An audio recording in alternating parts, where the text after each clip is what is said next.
are my kind of people, because I had just come from, let's say about a month earlier, I had just taken like 4 or 5 classes, business heavy classes, whatever, and I was like, this isn't right. Then I walk on a set like, these are my people.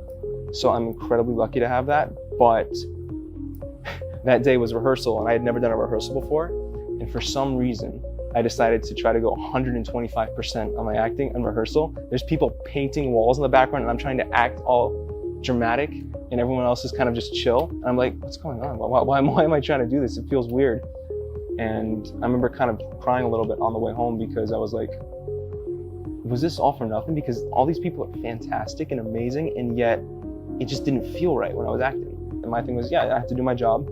And within that short couple hours that I was there, I really kind of cared about these people and their grade. I wanted to make sure they got an A. So I kind of let go of all the stress and was like, okay, it doesn't matter. If it goes great, it goes great. If it doesn't, I just had an experience that not many people have. I went in there and I went to do my job, and they had me stand in the soundstage. It was a big, giant soundstage, one of the dark sound stages. And they were shooting different scenes. There was 4 other actors. They were shooting their scenes. I came in that day, and they had me like, oh, we're not going to shoot your scenes yet. Like 15 minutes. Go stand on the other side of go stand over there. So I was standing in the soundstage on the corner, dark corner. There's like a couple furniture. I was just kind of sitting on one of the old couches. 15 minutes turned into 3 hours. And I'm sitting on the dark side of the soundstage in a corner by myself, pacing, trying to stay in character for 3 hours, just walking around. And then eventually they came back. It was like 7:15. I was like, oh, we're not shooting your scenes today. And I'm standing there in the soundstage, and not only are they not shooting my scenes, they went over and they said, why aren't you in the green room? And I was like, no one told me there was a green room. I had never seen a green room before. I was like, no one told me there was a green room. And they was like, come on, we'll go to the green room. Went to the green room, 5 minutes. They were like, okay, it didn't work out. We're gonna shoot it tomorrow. So they was like, can you come back tomorrow morning? I was like, yes, I can come back tomorrow morning. So I went in, we went in, stayed in character as much as possible, and shot the thing in 15 minutes.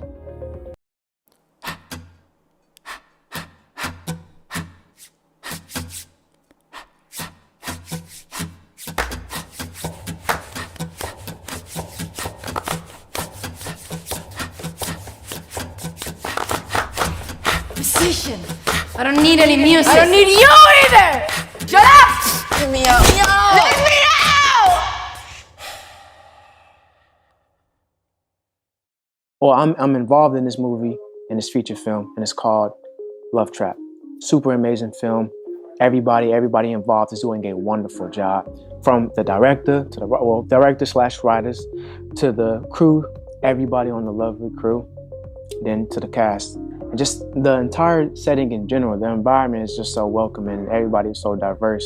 But we all come collective to help invest into this vision that the director and everybody has of their own, but we all come in and just make it to be beautiful. So I can't wait for y'all to see that. Yes, sir.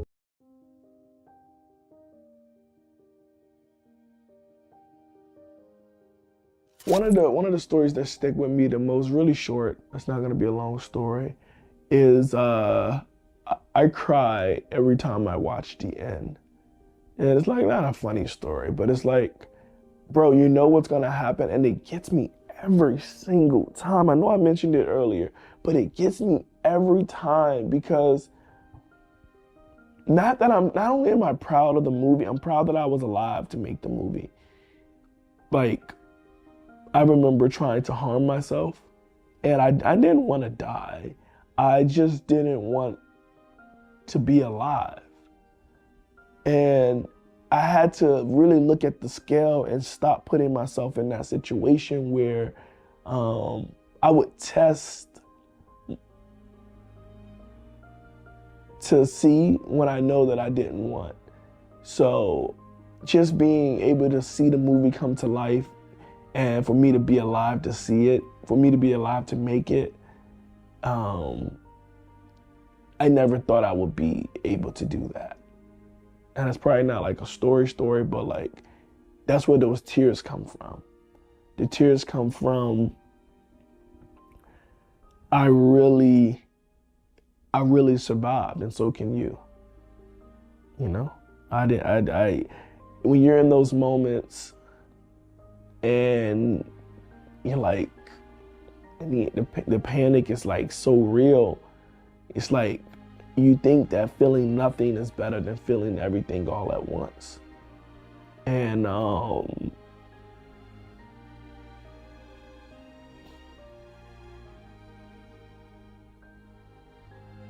it's like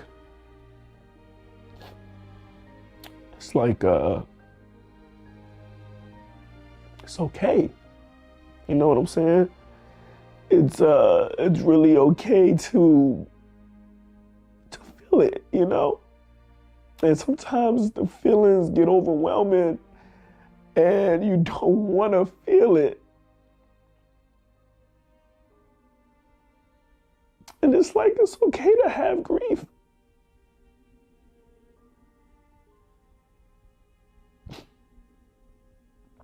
So I named the movie Good Grief because it's okay to grieve.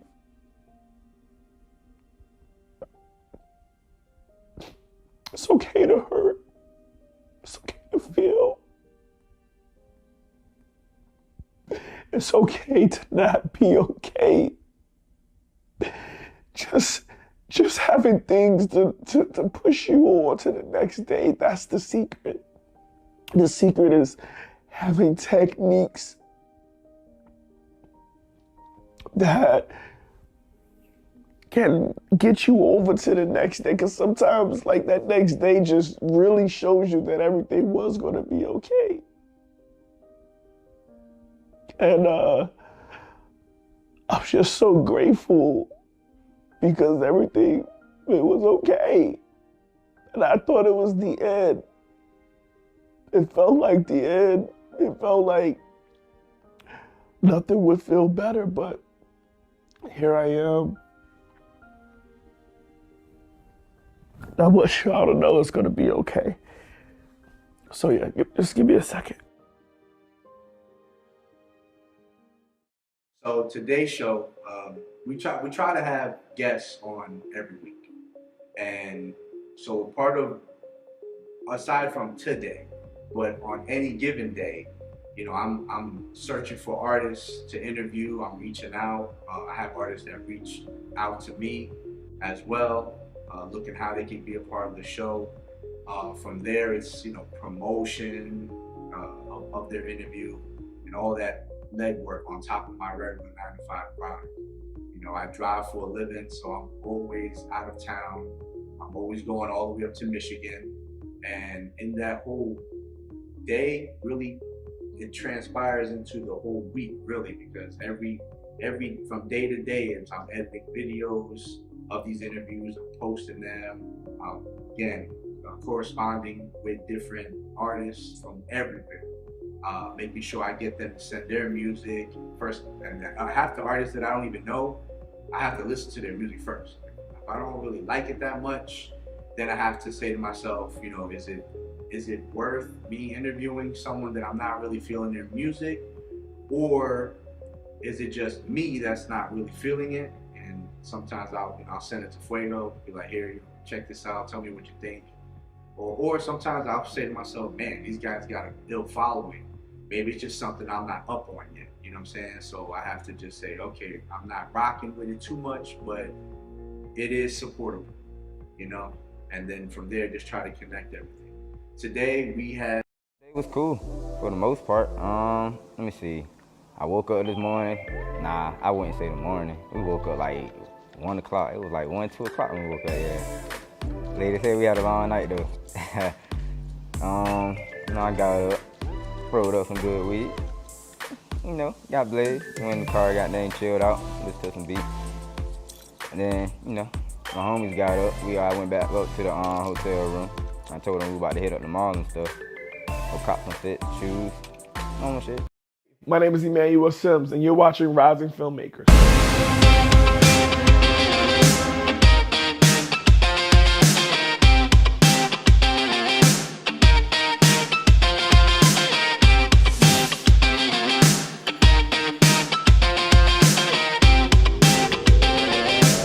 Welcome to the Rising Filmmaker series featuring Emmanuel Simms, MFA, here with us today. We're here to explore his passion for film and his journey to the big screen. I've always been fascinated by movies. As a kid, we would sit around as a family and we'd watch them over and over again. We had about 30 VHS and we just circulate them all over again as a family. And it really sparked something within me. And I knew then that I wanted to do more than just be a viewer. So I pursued my master's degree in film later on in life.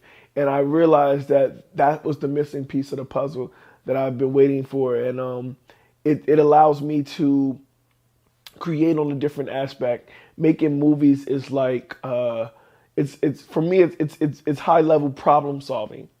It's like you got to get all these different pieces to make the picture look like the one on the box. So I really enjoy just the trial and error, just the learning curve of it, the persistence, that having the grit you have to make it through with it. That's incredible. What has been your most rewarding experience as a filmmaker so far? Well, that's easy. Last year, I was able to be a line producer on my first feature film called Love Trap. And this movie starred Khalil Kain, who was in Tupac Shakur's Juice.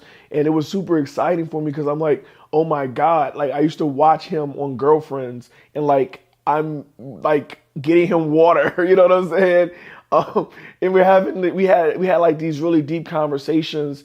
And like, you know, he knew that I was on a deeper journey for manifestation. He could tell, you know, based off the conversations that we were having.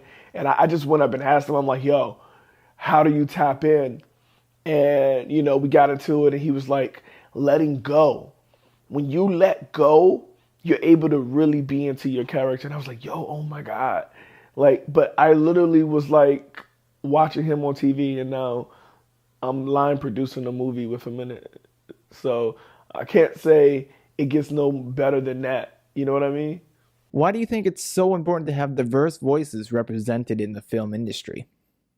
I think it's very important to have every culture, background, or perspective represented in film. It gives people an opportunity to see themselves on screen. And it's these stories that I believe could spark the decision to actually make real change in the world. So we want to inspire these people, you know, and I think representation is key. That is a great point. As you continue to make films, what message do you hope to spread?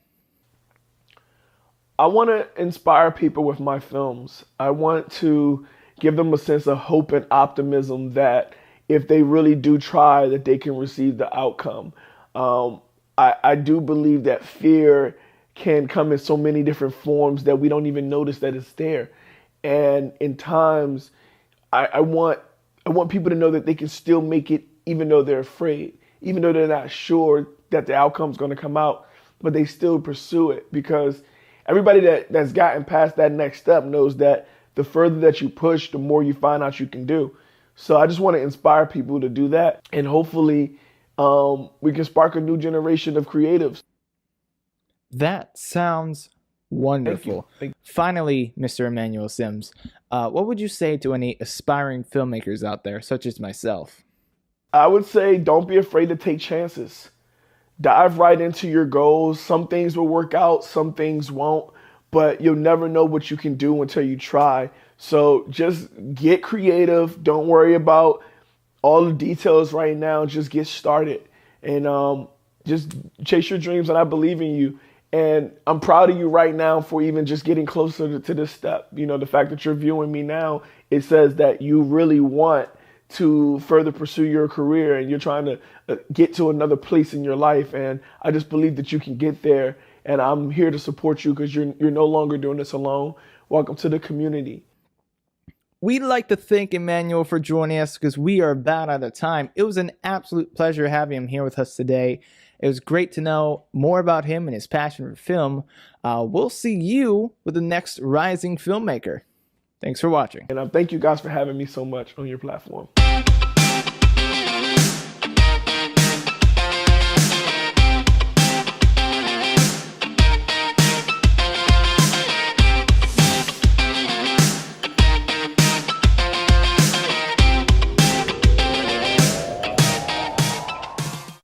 Watched a masterclass by Willie Paul Womack Green on his song with LMA Flossie called Riverside, and compression ratios and learning how to mix low end. I have a lot of low-end frequencies in my music, and for me picking up on any sauce or valuable information that has to do with making your low-end sound as clean as possible, that's always valuable for me. You know, a lot of rap music today, a lot of trap music, house, all the music that has a lot of heavy low-end is very moving in a certain direction, but we don't see the mixes growing in quality a lot of the time, and that's something I want to take in when I do my music as a trap, rap, and reggaeton producer. I got into work, and then I put my new pair of shoes, because technically you're not allowed to wear outside scrubs inside, so I put on my second scrubs, and then I put on my second different shoes, and then my second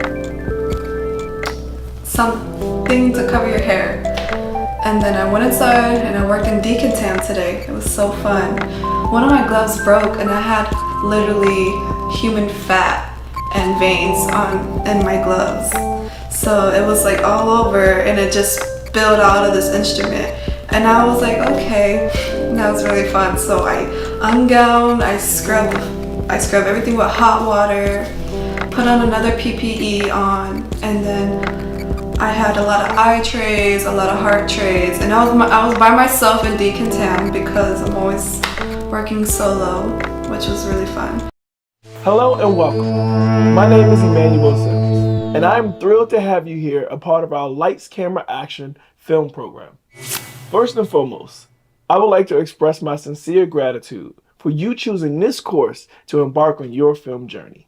Filmmaking is a powerful art form that allows you to tell stories, evoke emotions, and create lasting memories. And in this course, we'll dive deep into the world of film production, exploring everything from generating creative ideas to showcasing your finished film. Over the course of our time together, we'll discuss the fundamental aspect of filmmaking, including camera operation, lighting, sound, directing, and more. You'll gain practical knowledge and hands-on experiences that will allow you to bring your vision to life. I want to emphasize that this course is for any individual, all ages and background, who may have a passion for filmmaking. Whether you're a beginner eager to learn the ropes, or someone with some experience looking to enhance their skills, there's something here for everyone. I'm here to guide you every step of the way, sharing my expertise and insight gained from years in the industry. But it's not just about me teaching you. It's also about creating a supporting community where we all can learn and grow together. So get ready for an exciting experience filled with creativity, discovery, and the joy of filmmaking. By the end of this course, you'll have the confidence and knowledge you need to plan, produce, and showcase your film. Remember, this is just the beginning of an incredible adventure, and I cannot wait to see what you create. So let's jump in and make some movie magic together. Hall of Fame, we're there all week at the ISS, International Student Society. It's ISS on Discord. So I just got here today to meet these people. So these are my club friends, and they're the very best friends you own. So ISS is the International Student Society, and I am part of that club. I'm very popular on Discord, but to meet these people in real life have really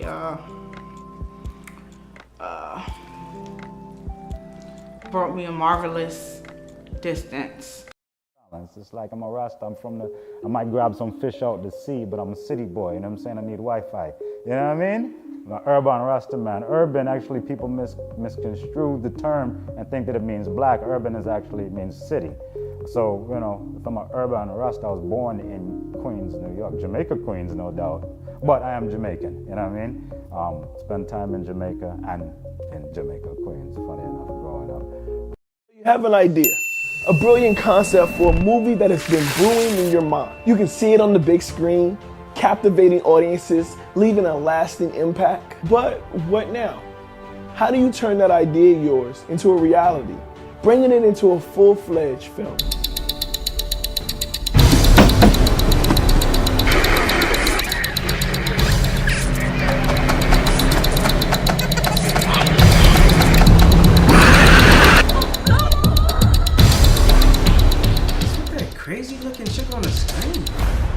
you on that. I got so many women problems. My X chromosomes, they ain't never show up.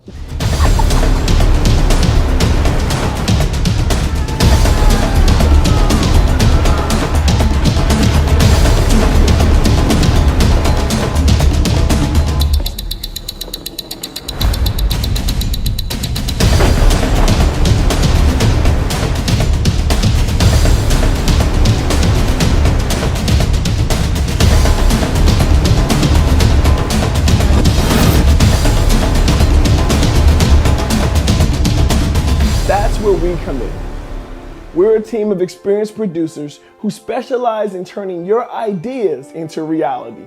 We take your vision and guide you every step of the way, from concept to the screen. And the best part, it won't cost you a dime to learn how we can turn your idea into a motion picture.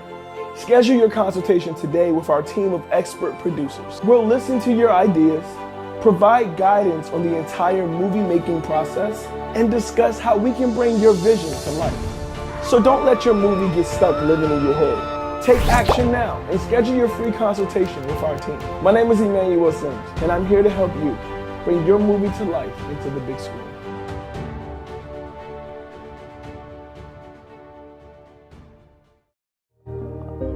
It's a mess, you know? It's a mess globally. Everything went up. Money is losing value, you know, everything going up. So I have to secure my source of food first. And me and my friend, we just purchased 1 acre and then now the second one. So that one already have a pit, and we dig a little bit deeper, we're gonna get some water, you know, so I have my own source of food and water to secure my future. Or if things go back to how it was before, it'll be great too, you know, but still, I'll have a garden, you know what I mean? And then one day maybe I'll take my grandkids to the garden that I grow, and you know, let them climb the tree, you know, eat the fruit off from the tree itself, you know, like how many people out there have that opportunity? You know, most of the fruit you eat in the market, like they plug it from the tree at a young stage, so that when they ship, it doesn't go bad, you know. So slowly it was forced to ripe. You know what I mean? So the quality of fruit and vegetables that you eat right now are all-time low. You know, we eat frozen meat. I mean, nothing wrong with that. It's just that we could have better, you know. A lot of my castmates was like 10 years younger than me, so seeing how their mindsets are during this time and seeing them go for something they really want to do, because I didn't do that at their age, and like they're doing it with the right mindset and stuff like that. It just inspires me more. Like, yeah. Although I'm at my age, I still can do it and I'm still going to do it. But yeah, so we got to set and I kind of chilled out in Holden a little bit with some of the extras and got to meet them. They were really cool. One of them actually bought one of my books this morning. Yeah, and I was like, oh my God. Now I got to see him again so I can sign it.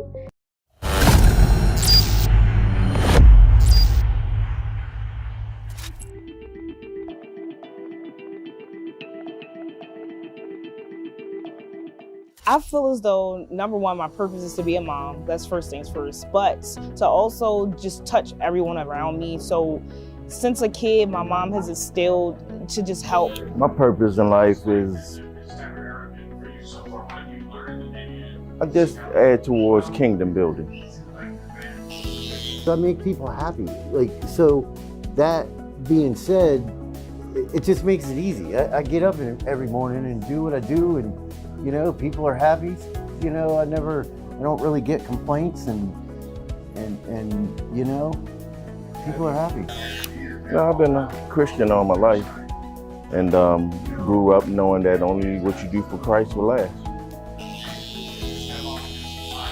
I've helped friends come from Florida and brought them into my place. I've helped people build their businesses and brands and help style their brands and shoot their brands, photography and things like that. So I feel as though my purpose is to put my hand in each pie and kind of help everybody go along.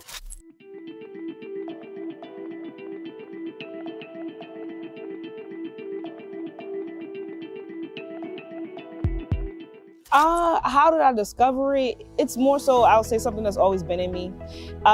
Elementary school, I'm the kid that you could go to ask for $1 or $2, or I'm that friend that if I'm going to get a slice of pizza, you're getting a slice of pizza too. So it's just always been me, genuinely. I believe in speaking those things that aren't as though they were. However, when my grandmother told me when I was a kid that you was gonna be a preacher, I kind of like saw that she spoke that into existence. And as much as I understand the things that's going on in the world today, I know that those are the things that matter today. The world's gone in so much turmoil, and the only thing that matters is what you do for the kingdom. The motivation for me is just me. Like, I feel as though I deserve more. I have always wanted and yearned for more. I was that kid that wanted to go to NYU. I didn't have the $50,000 a semester, but I wanted to go to NYU. I had always had big dreams. I wanted to be the next Bill Gates. I wanted to be Duff Goldman down at Charm City Cakes down there. I've always aspired to be the next great. Well, one, don't give up. And one of the things that I do sometimes, because easy does easy, and I say that all the time, okay? And what I mean by that is when you wake up in the morning, you go, oh, I got school, oh, I don't have to go. I can go tomorrow. Count backwards, do something, get up, do something to get yourself out of that, and then get up and go do what you gotta do.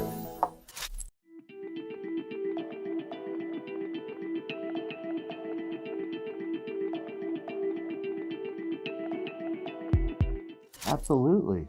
Yeah, absolutely. Like, I think one of the biggest ones that I had to overcome was myself. I'm my own worst critic. And, like doing that, and once you overcome that and realize that you are a good person, you are a viable asset to the community, you end up doing what you need to do. So I'll say this is something that I'm currently overcoming, which is depression. Everyone falls flat and you have to pick back up at some point. And right now, I just started to do things that made me happy again. So as simple as it seemed, I went and loaded up The Sims on my computer again. That was something that I did every single day as a teenager. I needed to make myself smile. I needed to feel like me again. I started to create more. So I actually have a sweater that I created sitting on my doorstep waiting for me right now. So just redoing those things that I know I'm supposed to be doing versus trying to figure out all of these other avenues when that's not working for me. Absolutely. You don't know my history, but ironically, I've been through so many challenges. I spent over 15 years in prison, came home and made a conscious decision that I was gonna walk, in the right way today. And ever since then, I've been blessed. I've been living the abundant life.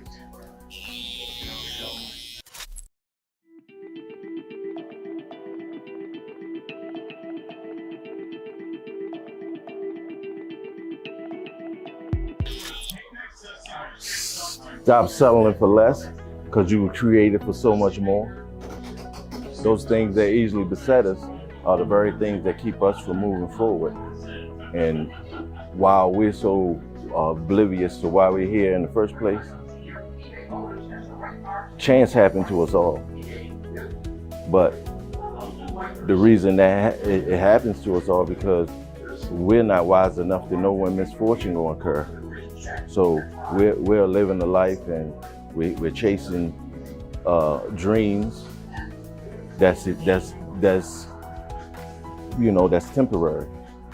But if you're chasing a dream that's eternal, because there's a higher place and you were created for more for a purpose living, a purpose-driven life have you reaching for things more than what's tangible, but supernatural things.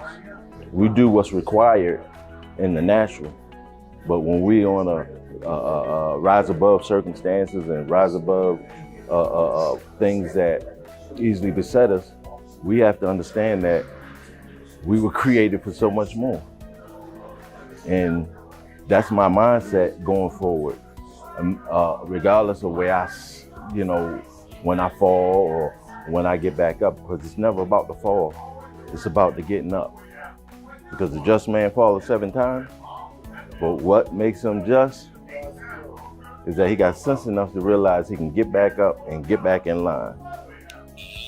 This is for all of the smart kids in this world.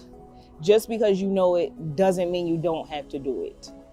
That's where I went wrong. Every answer on the notebook, I knew it. Every answer on the test, I knew it, but because it wasn't challenging for me, because I didn't feel like I had to do it, I didn't do it. And that hindered my grades, of course. So you can go to your teacher and say, oh, can I make this up? But why didn't you just do it when you had the opportunity to? That's genuinely, just do it. Take every opportunity that you are given, because if you don't, you're gonna find yourself wishing, and wishing will not get you anything. Take the opportunities. I'm Jada. My name's Dave Cutlip. My name is James Cusack, and that is my why. And that is my why. That's my why. You can find me on all social media platforms at How Dope Is Jigga. I gotta get my grandma put her on a soapbox a little bit, because she lived a beautiful life. 9 siblings, 5 children. She was Mary Kay elitist. I mean, that was she could sell Mary Kay to a man, overweight, middle-aged man. She would sell him Mary Kay. Like, she was that good. She just walked, her line was, oh, your skin looks so nice, what do you use? Bam, you're in there. As soon as you talk to her, it's a wrap. You're buying a whole package set. She even got the car and everything. You like the pink Cadillac? My grandmother got the pink Cadillac. She ended up not doing the Cadillac, she ended up doing a Grand Am, a red Grand Am instead of the pink Cadillac, but she still got a car from Mary Kay because she was that good. She was that top tier right there. So you don't think it's much, but she really, for being a woman from a different country, she's Jamaican, my family's Jamaican, that's my heritage, coming from Jamaica, being brought up by the Kennedys, which is actually interesting. She got up on the work program from the Kennedys. John JFK had been shot already by that point, but the family still needed the help or whatever, so they brought her up to assist. She helped with the kids and things like that for a little bit on the work program. Next thing you know, she's in New York, and because socialization is a big thing. Remember to socialize. Remember to teach your kids to socialize. The antisocial thing is cute, but it's not going to help anyone in the long run. Teach them to be social in just about every environment, because she was able to socialize. Like I said, a little woman coming from Jamaica, a little immigrant woman, the way she was able to get a house, one of the first houses in Queens as a black immigrant. There was no black, it was all Jewish owned. So she had the first little corner house in Queens, had the best yard and everything, and she got it first. Well, they really overcharged her just because she didn't know better. They really charged her too much money. But she still paid less than, of course, what it is now. But, and this goes on to choosing your partner now. So her life just kind of exemplifies like step by step of what to do and what was done right and what was done well, but also what not to do. So when you're picking your partner, be very particular. I mean, very particular. Like, let's get specific. Not just in the, I need 6'6", 6 figures, 6 feet, 6 pack, right? The 666 rule. No, you need to have it be more genuine. Does he speak to you kindly? Does he rub your feet after a long day? Is he thoughtful? Does he remember small things, little things that you love, little things that you enjoy? So find someone does he help you grow? Like, is he an asset to your life instead of a liability? Make him be an asset, make her be an asset to your life. Help them, your life is already okay. Let them come in and just improve that life. They just build, you guys just work a partnership and you just build together and grow together in a beautiful way, come together. So my grandmother was one to grow. She had a house in Queens, she had a house in Long Island, and so she was wanted to get more property. She was all about having property. She knew that was important. Having houses was important. But the men she was with weren't thinking about it like that. They were okay with, just being, just existing. They didn't necessarily need more. They weren't ambitious like she was. So that cost her. It stopped her from doing a lot of things and kind of getting to that next level in her life that she wanted to get to, that she's working so hard for. So just be mindful of who you're with. And so now, and now she's in her elderly age. Now she's in a nursing home with, like I said, she has her family that still loves her, but, she doesn't have her houses anymore. She doesn't have her car anymore. She doesn't have, so all that's gone. And like I said, it's New York now. So her house that was in Queens, that was, I think, $60,000 at the time when she bought it, is now probably what, $2 million easily, like without even blinking, in New York. And it had an attic and a basement. So she could have rented out both things. She could have had like 6 bedrooms to rent out. She rented out the bottom one. But yeah, it's just being mindful of these things. So when you get these things and pass these things on to your children, teach them how to use it appropriately. Educate them on it so they know and they can use it responsibly and it continue to grow and work for them. Land is critical. Houses are nice, property is nice, but land, that's what we're missing. The land. The property is not ours. The property we never really own, because they can say, we need to totally demolish your property. We'll pay you something because the land is ours. We own the land underneath your property. And that's what's happening. That happens a few times in a few different states. So just be mindful of that. Like, you don't own the land, you own the property. And that means nothing, because they could just demolish it and they own the land. And legally they can, because it's their land. You're on their land.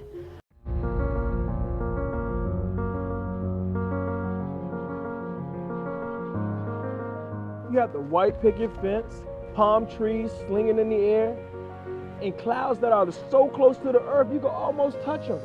They just sit up there living their best life, bro. Clouds got the best job. You ever think the clouds get depressed living their best life? Of course. How else would you explain the rain?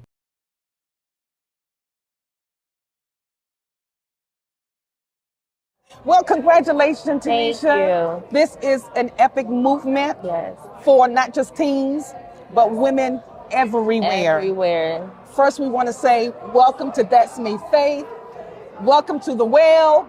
Welcome to God's Ordinary People Blog Talk Radio Show. We are so excited to have you and your wonderful husband, Minister, Pastor, Elder, Gosa with us, the king who hails the queen. Yes. And so we are so excited to have you. I know you had a long day. You are fabulous. Thank you so Your much. whole venue is amazing. Thank you guys you. should have been here. Yes. It's amazing. Thank you. Your books are gorgeous. Thank you. They are fabulous. Yes. Honey, when I say you put royalty out there to the world, you put it out there, right?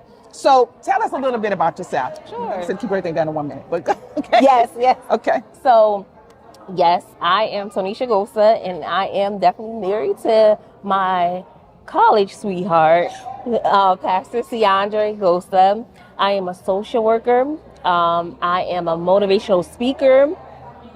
I am first of all, most of all, I'm a child of God. That's first and foremost. I'm an encourager, and now I am an author.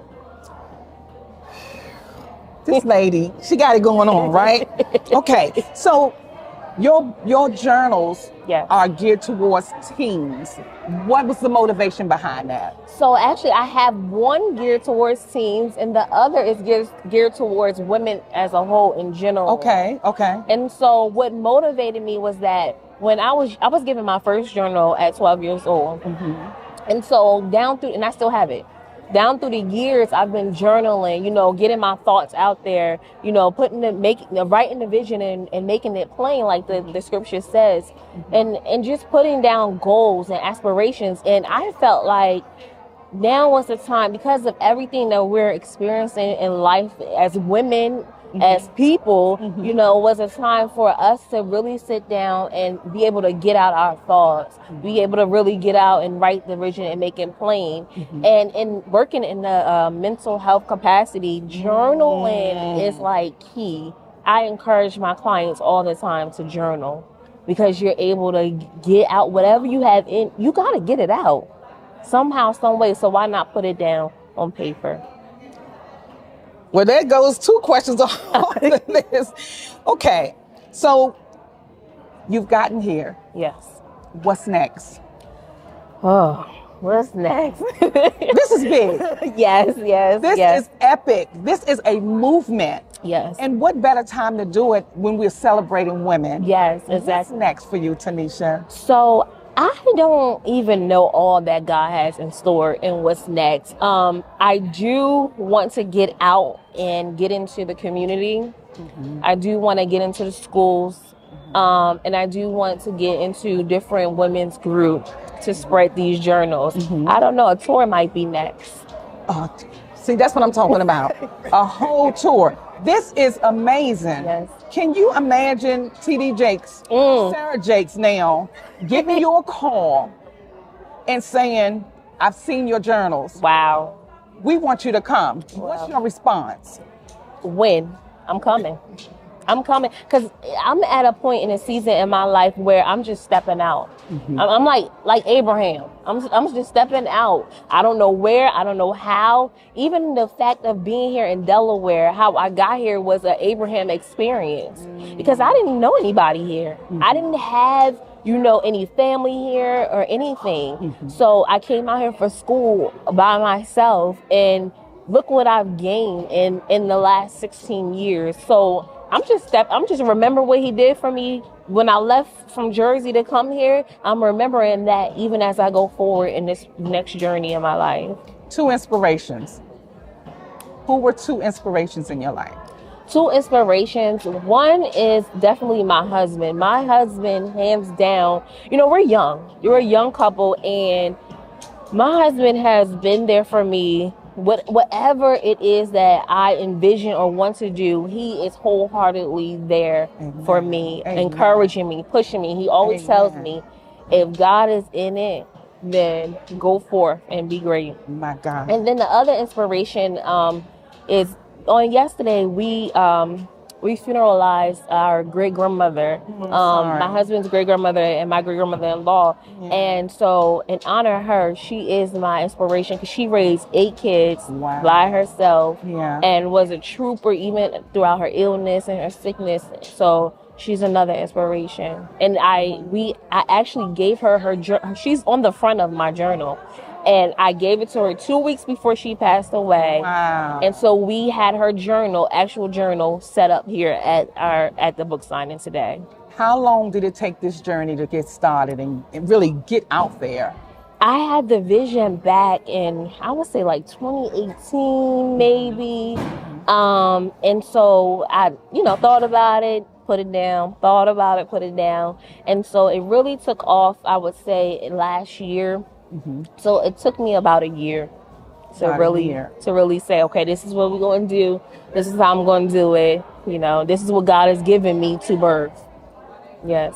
Well, you wanted to say something? No, you're Oh, okay. One celebrity, if they got their hands on your journal, who would you want to have their hands on your journal? Come on, Oprah. Come on, Oprah. Come on. I think my son prophesied that. Come on and get it. Yes. We are so excited and so honored to be in your presence. We hail you queen for this month, Black History Month. You are a trailblazer. Amen. And we are so proud of what you've done. You opened up a box for so many young women and women to get out. Yes. The top is off right here. It's off. The top comes off right here. I believe that there's going to be a movement in this church alone, just for the people that have gotten these journals, lives are going to be changed. Amen. Because your heart is so sweet and so pure. Yes. And the anointing that rests on you guys' life and the love that you have for God's people. I'm saying this from a conscientious observer from the distance. Yeah, man. So we see your fruit. Amen. This is evidence of your fruit. Amen. We can't wait to see what God does next. Yes. Did you want to say anything to our listeners before we close? I would encourage your listeners to get out there and, like Nike said, just do it. Whatever your dreams are, whatever your goals are, go after it. You don't have to have everything all together. You don't have to have all the I's dotted and the T's crossed. As long as God is in it, He's going to make sure that you have everything that you need. So go forth and be great, because greatness is in you. And is there any contact information that you want the listeners to know where they can reach you? Absolutely. So I have Facebook, and you can find me at Tonisha Gosa on Facebook. Also, Instagram is Mrs. Tonisha Gosa. And also I have TikTok, it's T Gosa. And then you can reach me by email, it's tonishagosa@gmail.com. My God, you guys heard it here yourself. Women's Month, we're celebrating this beautiful woman of God, her king sitting next to her. We honor you to the highest of highs. May the Lord continue to bless your ministry. May He catapult you. Yes. Oprah, we looking for, we coming for you. Yes. She get these in your hand, get these in your book club. Yes. Because we coming for you, Yes. Oprah. God bless you. Thank and you so thank much you for the again. opportunity. Thank you. Yes, thank you. Thank you, Minister, Pastor, Elder. We appreciate y'all. May God continue to bless you. Thank you. And continue to drag and pull and take y'all to the lowest of lows. People that don't know God. Yes. Get their hands on these journals. Yes. Well, we're going to help you make sure they get them. Especially the people in the hood. Yes. Because we from the hood. Yes. So I come to you from That's Me Faith, from God's Ordinary People Outreach Ministries, also from At the Well Blog Talk Radio Show. Thank you, thank you. Thank you. God bless you. Hello and welcome to A Conversation with Emmanuel Simms, where we dive deep into film, mental health, and community activism.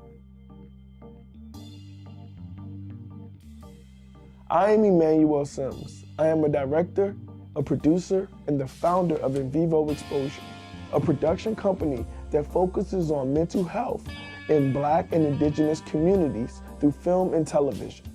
Throughout this series, we'll be discussing intersections of mental health and the arts, exploring the power of storytelling to heal and inspire, and examining the ways of which we can use our platforms to affect positive change in our communities.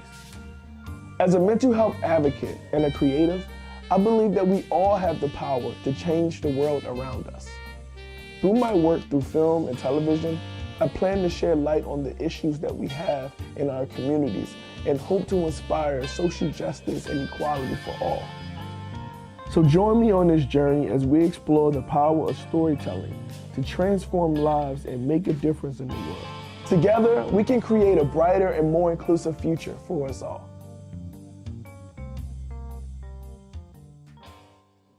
For me, I was inspired way before Good Grief was even thought of. So I started doing a master's program at the University of the District of Columbia. It was a dual master's in mental health and clinical rehabilitation counseling. And during that time, I think I've sought out the most mental health help that I could ever get, because during the program, it's very important for counselors to go to counseling. So during that, I realized that I was very privileged to have access to these services.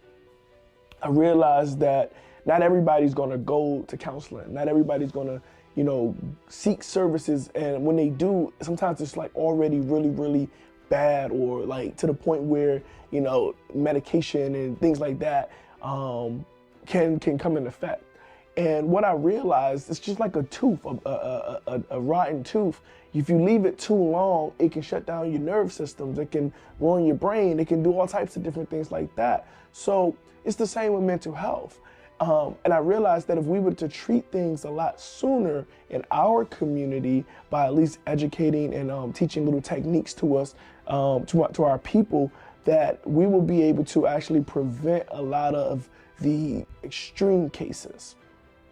And I say that because just me being aware that anxiety was real, I was able to go back to all of the times that I had a panic attack and said, oh yeah, I know why this was caused. I know what I could have did differently then, but I didn't have those tools now. So in Good Grief, I teach a grounding exercise. I went to film school after going to school for counseling. I said, okay, I'm not going to an office. I need to be able to teach in another different type of way. And I can tell stories visually. I wanted to be visual. So I went to film school, Full Sail. And during spring break, I said, it was like an itch that I had to scratch. I just needed to get this movie done. And I kind of felt like I betrayed the idea by making my thesis into a sci-fi film. And we'll talk about that later, the surprisingly interactive audiobook. It's a sci-fi, it's the same as Good Grief, except it's a sci-fi. Same story, different genre. And I didn't really get the message across in that movie. Like the whole first screening was like, it was like weird because my friends and classmates and colleagues and teachers were there, but it was like dead silence, and I realized that the message wasn't clear. So I rushed to get Good Grief done in 2021 because I felt like I had to justify myself as an artist, because I felt like I sold out for the VFX, you know what I mean? And I didn't really stick to my mission of teaching this grounding exercise. But I got lucky because during spring break, I was able to shoot this movie with some friends. We had a skeleton crew, literally whoever was available in Florida from film school, and we got together and we shot this movie. And it was important to tell this story because I wanted people to know how to do the grounding exercise. I wanted to teach how to bring ourselves back into the present moment. I wanted to educate what ruminating was. Watch this clip here. But for real, you should try grounding. You ever do that before? Thought about. Simple, man. It's where you use your 5 senses to bring yourself back into reality. A lot of times we get lost in our head, and let me tell you this, ruminating thoughts hurt like hell. Nah, man, you know black people don't be messing around with that meditation stuff. It's not meditation. It's grounding. You don't even gotta close your eyes. If you don't trust me, at least trust yourself. So like I mentioned, I felt like I kind of sold out when it came to the surprisingly interactive audiobook. Although it was supposed to have the same sentiment, I didn't include the grounding exercise, which it was like, okay, it wasn't there. So when it came to Good Grief, which was the original story, before the surprisingly interactive audiobook came up, Good Grief was the original story, and the audiobook was originally in Good Grief.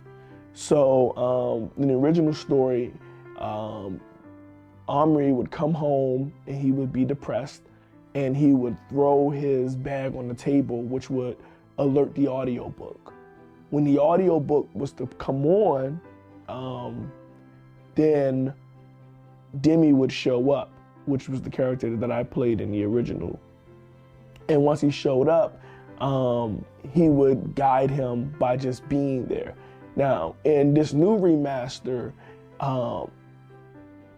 you hear the intro of Mindful Manny, Emmanuel Simms, you know, myself giving that audiobook introduction.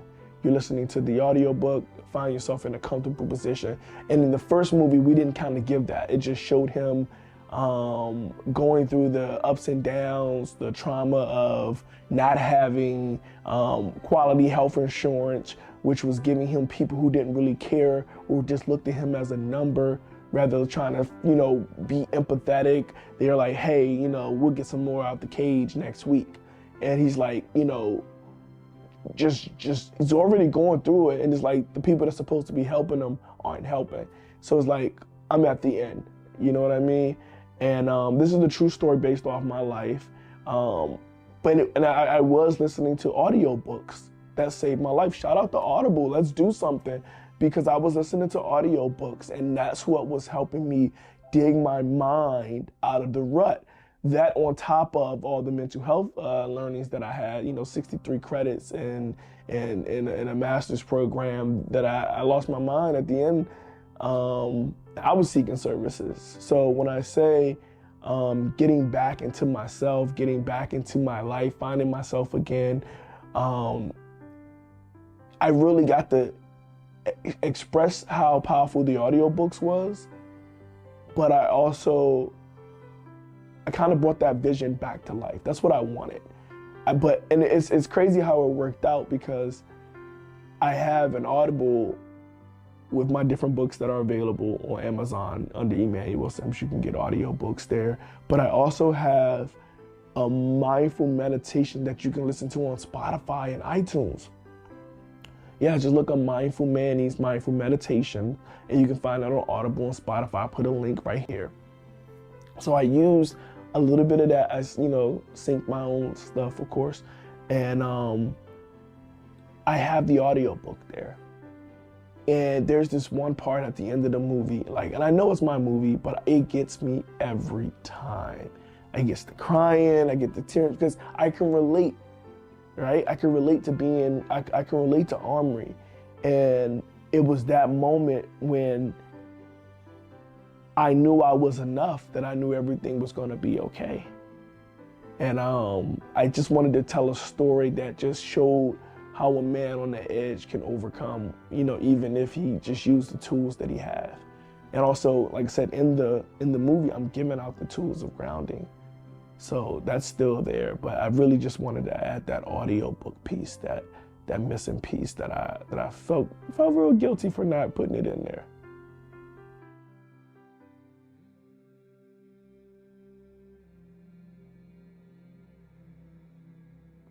The challenges that I face producing Good Grief,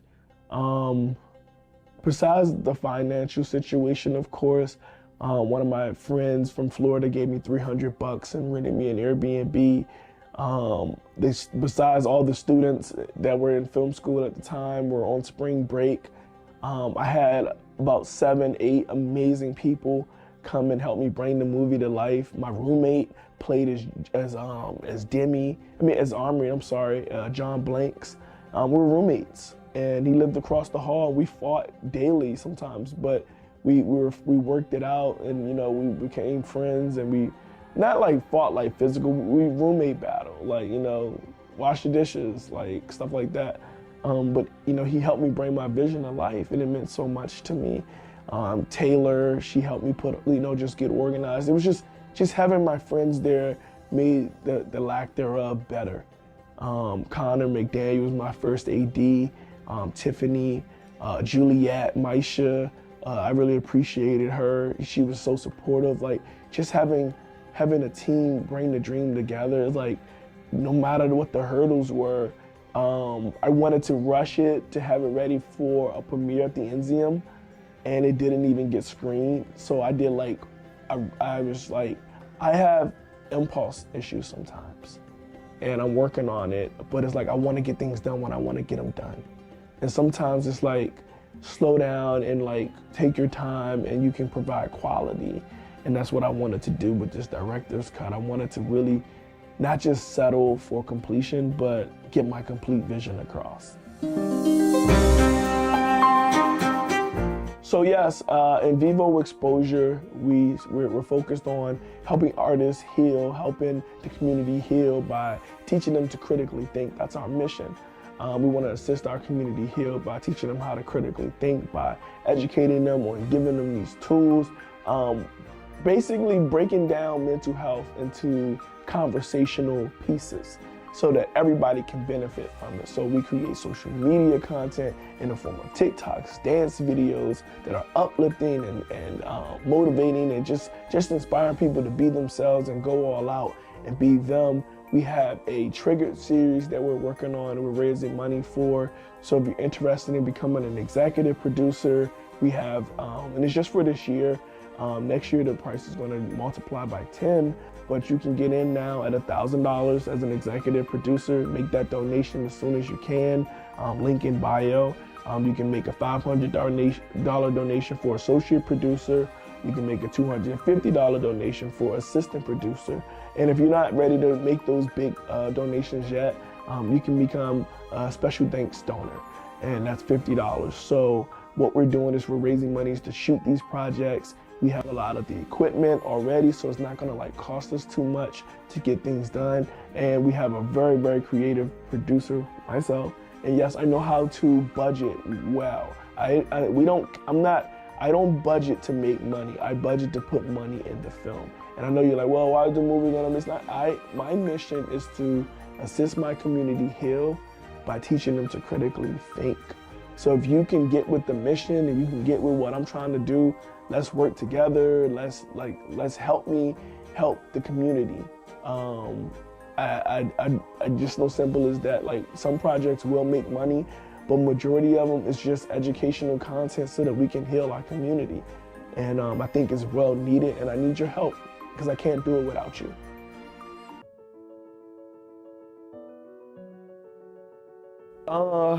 Yeah, so one of the stories that stick with me the most, really short, it's not gonna be a long story, is I cry every time I watch the end. And it's like not a funny story, but it's like, bro, you know what's gonna happen, and it gets me every single time. I know I mentioned it earlier, but it gets me every time because not only am I proud of the movie, I'm proud that I was alive to make the movie. Like, I remember trying to harm myself, and I didn't want to die. I just didn't want to be alive. And I had to really look at the scale and stop putting myself in that situation where I would test to see when I know that I didn't want. So just being able to see the movie come to life, and for me to be alive to see it, for me to be alive to make it, I never thought I would be able to do that. And it's probably not like a story, but like, that's where those tears come from. The tears come from, I really survived, and so can you. You know, when you're in those moments and you're like, I mean, the panic is like so real.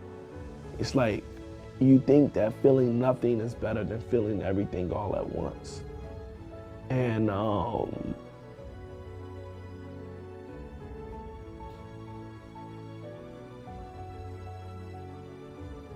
it's like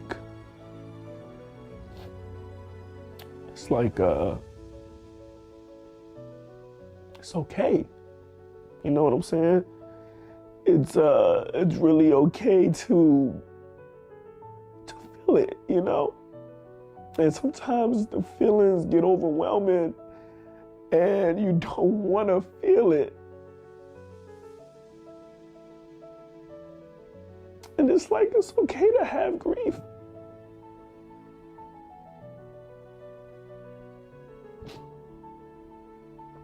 So I named the movie Good Grief because it's okay to grieve.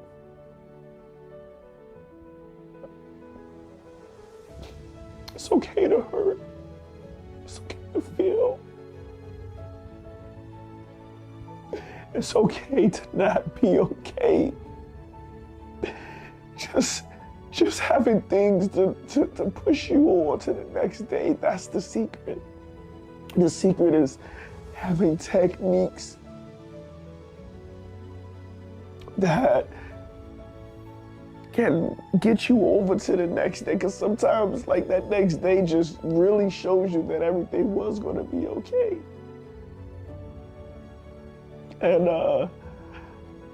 I'm just so grateful because everything, it was okay. And I thought it was the end. It felt like the end. It felt like nothing would feel better, but here I am. I want y'all to know it's gonna be okay. So yeah, just give me a second.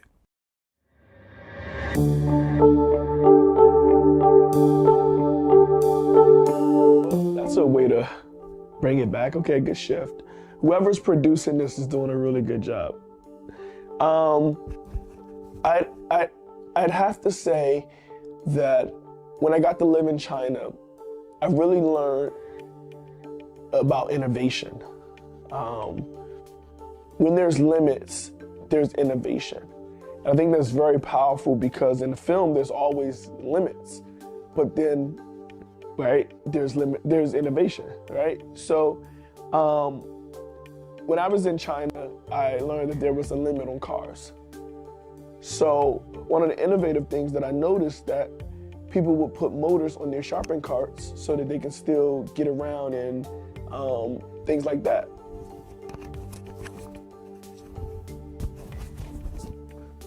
Sorry. And people can still get around and, you know, not have to just push the carts, but have a little motorized push with it. And I thought that was super innovative. I learned that in China, the way they keep their GDP up is that they keep the cycle flowing, basically. So if like they keep the carpenter building, they keep the masonry making the cement, so however it works. I may be getting all of this stuff wrong because I honestly got a C in those courses. I started skipping school and being an entrepreneur while I was in China. So whoever came up with these questions, really good questions. But yes, no, I really did learn that as long as you keep the cycle going, as long as you keep oiling the well, as long as you keep working at it, everybody will be able to work. And in film, everybody has an opportunity to work. From pre-production, from idea to post-production and screening and wherever you go with your film, there's an opportunity for everybody and every skill, from sign language to artists who draw paper, to people who do paper mache, to people who style rooms, to people who make music, to people who just, you know, play music. Like, there's so many opportunities for everybody in the industry to work together from every form of art and create this masterpiece. And the more that you work with, the more that you can add and invest into this creative piece. So that's what I learned when I was in China. It's like, when there's limitations, just get innovative.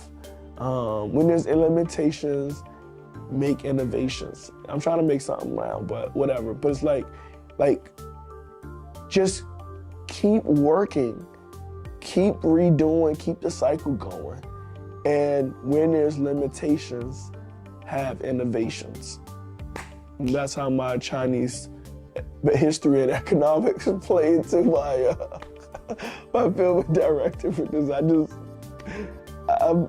innovative. It's gonna work out. That's a good twist up in the twist. Thank you, guys.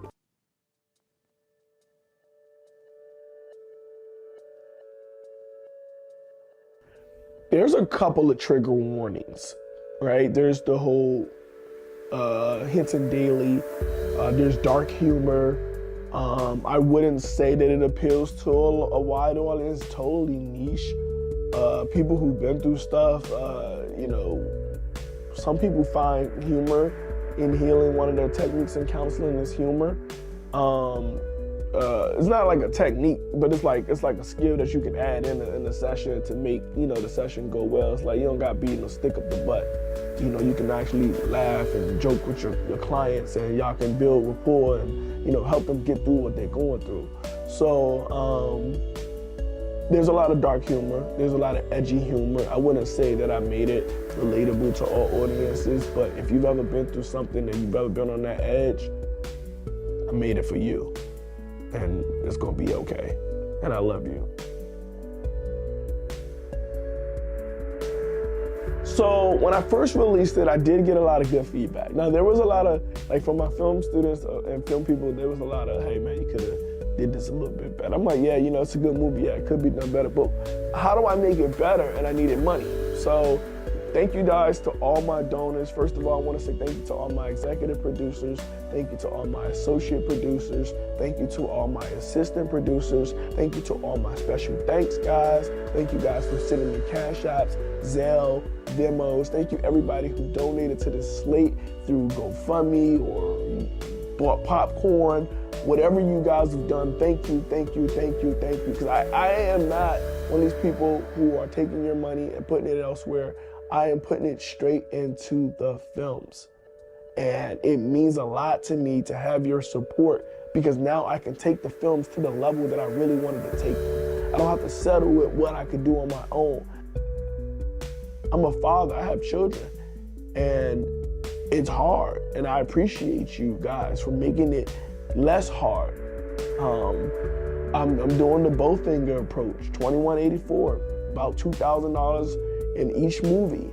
and we're trying to put them out, and you guys have been a great help. Thank you so much for taking the time to invest in our community.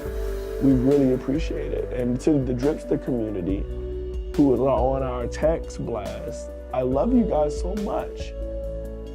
And if you haven't joined our community and you'd like to get on the text blast, just text me now, 240-607-5258. Now, if you want to become a donor, you can text movies to that same number, 240-607-5258. And then you'll get the links to all the opportunities to become a donor. But I just couldn't do it without you guys. And when people say that they really enjoyed it, and my aunt, my sales manager, my aunt, she's been calling. You guys probably heard from her, Aunt Gwen, aka Miss Gwen. She said she was going through some things when she watched it, but it helped her come to light. And it's like she tell me that every time we talk. I'm like, what is she saying? And she's giving me that feedback. She's saying that it did work, and that's proof. And that's the conversations that are being had, is that just give it a shot, and maybe something in you could be also lit. Absolutely. So after the 2023 Eudaimonia film slate is released, I am teaming up with Brandon T. Jackson as the Vice President of Development at KOE Studios. That's Kingdom Over Everything Studios. We have a release coming out called Trap City, where we star Young Jeezy and Clifton Powell, and I'm super excited about that movie. It's gonna be airing really, really soon. We've been developing movies like Detroit City Cop and Fighting Back, which are gonna both star Brandon T. Jackson and a bunch of different characters. I'm honored to be able to be a part of also the Hollywood and the high independent, but also, the middle class independent, and still make visions and dreams come to life. So if you have an idea, maybe your movie can be the next movie that I help produce, because I'm sticking to my culture. I'm sticking to loving to give back. But that's the sneak peek. Yes, I am working with KOE Studios, and we got big things coming in store. But if you have a movie and you have a story that you want to tell, shoot me a text, 240-607-5258, and maybe I can bring your vision to life. And once again, my name is Emmanuel Simms, aka the Drip Headmaster himself. And if no one's told you they love you today, remember God loves you, and so do I. And to make it a great day or not, the choice is yours. Dribbity, dribbity.